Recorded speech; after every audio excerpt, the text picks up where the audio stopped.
May is Mental Health Awareness Month. And one of the reasons why I really think that it's critically important for women to take care of their pocketbook and make sure that they're independently wealthy is so that they can take care of their mental and physical health. This is so critical. So many times I find women who are absolutely exhausted and stressed out about bills. Last month was Stress Awareness Month, and now it's Mental Health Awareness Month. And actually, these things are pretty tied together. Stress and mental health are very much tied together. Now, I'm not a scientist or doctor in this situation. However, my mom was diagnosed with schizophrenia, and I lived with that for my entire upbringing, and I'm very pragmatically connected to how that feels, being a child of a schizophrenic alcoholic. When I was diagnosed with ACOA issues, which means adult children of alcoholic issues, when I was a young woman, I had a wonderful practitioner, and I paid a lot of money to her for her to help me, and it was amazing.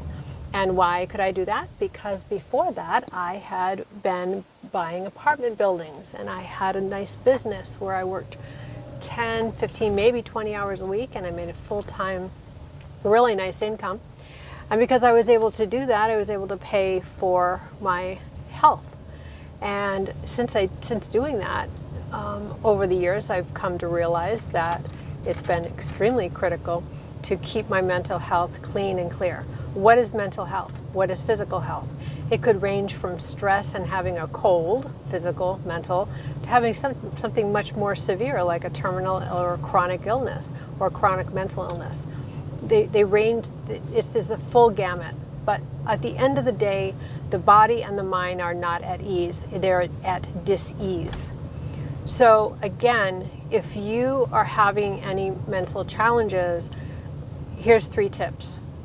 Number 1, get some exercise. Number 2, see a professional, but beware of medicine, because my mom took a lot of that and nothing helped, so I have a bias with that. But see a really great professional, somebody who can walk you through it, talk you through it, emote you through it. One of the things that I realized about mental health is that traumatic issues are often having energy to them that's very powerful. And this energy is in our body, and oftentimes it's trapped in our body. By realizing that, by focusing on not just sometimes talk therapy, but how can we move that energy through our body and outside of our body? That's why people who are exercising tend to be healthier, because energy is constantly moving and flowing through the body. And energy gets trapped. We don't want any trapped energy. We want to keep it moving. Again, people who have money tend to be able to take care of themselves. So focus on this. If you're a young person, I teach strategies on how to retire in 5 years at any age. If you're young, why can't you think about retiring in 5 years and then live the life of your dreams? Most women, 50 years old, 55 to 66, about 60% don't have any retirement savings. So the goal is not to retire. The goal is to have a high quality of life as early as possible, and money is the way to make it happen. So there's my tips on, here's three quick tips on mental health. Exercise and meditation and positive affirmations and clearing the energy. There's a lot of modalities to clear negative energy.